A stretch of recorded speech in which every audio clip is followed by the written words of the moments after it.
blueprint is defined as something which acts as a plan, model, or template for others. Officially hip-hop's first You've had great blueprints set already by moguls of the past and present. Slapped a $100 price tag on each one of them. I want to amplify this message and speak to those of a similar mindset.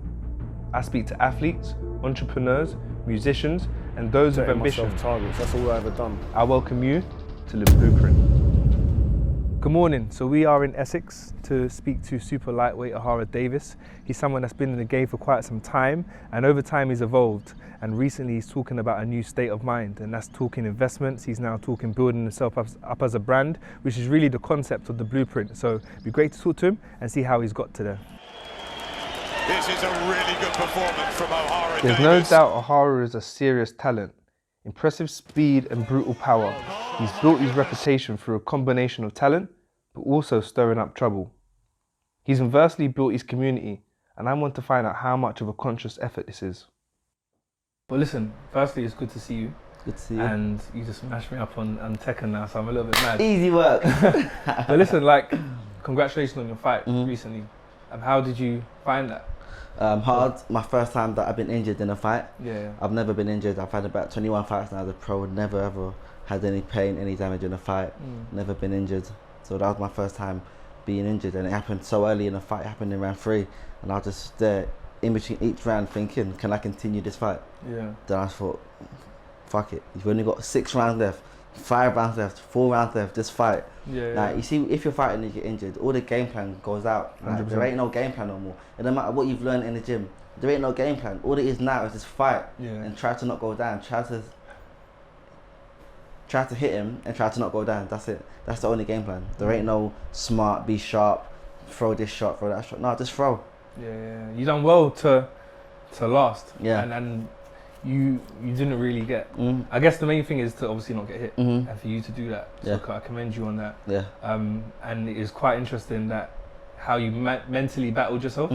You know, when you're hurt and your body's telling you no, but you're literally, your mind overcame that. Do you know what's mad? Because it's like the guy knew that I was hurt. The guy kept on hitting me in the same place. Okay. I remember, like, I think he only found that in round 7. But I remember in round 7, the guy kept on hitting me there. This guy would faint to the head and then bang. He must have got told that then, because for him to not realise that. You know, the guy kept on hitting me in the same place, and I was getting mad. I'm thinking, mate, I've got a whole head here. Hit me there, but the guy kept on fainting and bang downstairs right here. I was like, former world champion. He was, He was, I think he was world champion for about 4 years. Okay. So I'm a little bit mad at you, you know. Right. Let me tell you that, because there's a few years ago, I remember you was like, you had an interview and you was like, people say boxing's mental. It's nowhere near mental. Yeah. Remember when you said that? I don't remember. You said that a while ago. I said that. How do you feel about that now? Me saying, but I think boxing is mental. Okay. Mental and it's physical.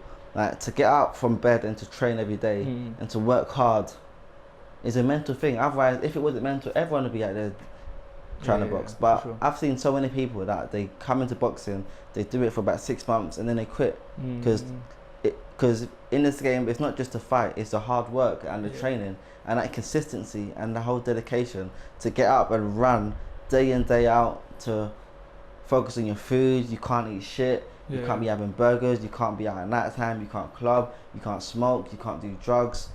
You can't have food. That is hard, and that's the mental thing that most guys can't do. And that's why there's only a few guys that box. There's not everyone that does. Well, I'm glad you said that, because at the start I was like, oh, I don't know if I can be an influence in boxing, you know. But your career is so interesting, and I've known you for a while back before you became pro. And you are literally a humble dude. Yeah. You know, you are stand up, very honest at the same time too. And in boxing, I actually think I knew what you was doing in a sense. Yeah. Because there was an interview where you was like, I'm not gonna let boxing use me. I'm gonna use boxing. Yeah. Right? And I can see that. You know, and so I'm gonna use a term for the lack of a better word. So maybe from the outside looking in, you might be seen a bit like a troll. But I genuinely feel you use that to your advantage. 100%. You're not actually a troll. Yeah, 100%.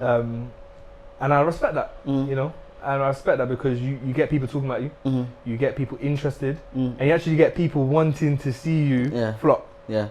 Which I guess with a boxer you get that both scales. So like, Anthony Joshua, there's so Yeah. many people that wanted to see if he's got a chin, Yeah.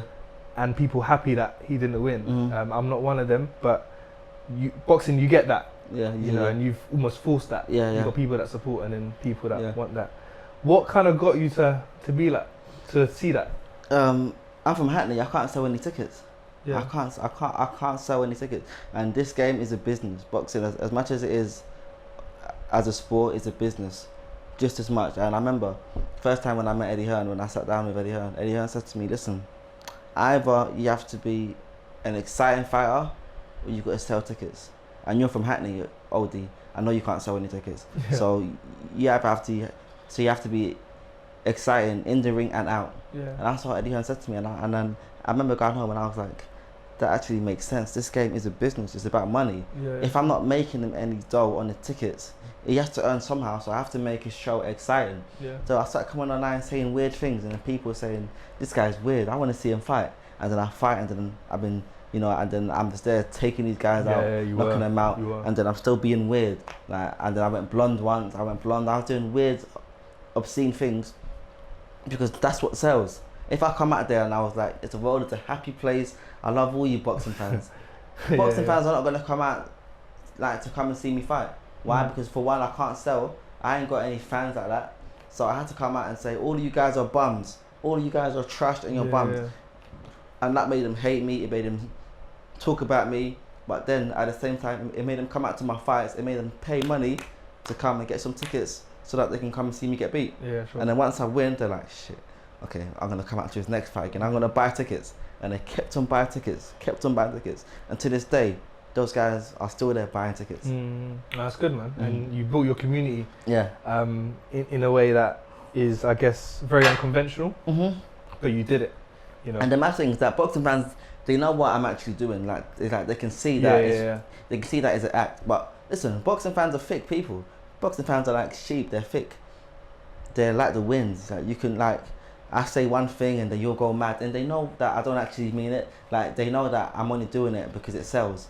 But yet they're there and they still fall for the same thing day in, day out. And they're gonna hear me saying this now, but they're still gonna go and fall for the same thing, and they're still gonna go home and say, "I hate that guy." Well, I guess I think boxing fans are very invested. Maybe to what you say, because everyone boos Eddie Hearn, but where is everybody at the stadium, at the place? So it's like, it's a bit pantomime in some ways. But they know, it's like the boxing fans, it's like they know it. But they still play entertainment, man. Yeah. It's like wrestling as well. Exactly. Yeah. People will boo. I don't even know Vince McMahon and that. But really, everything's going towards him. You know. Everyone loves him, really. They will love him. Exactly. And now you respect him, and I guess people respect people when they're gone.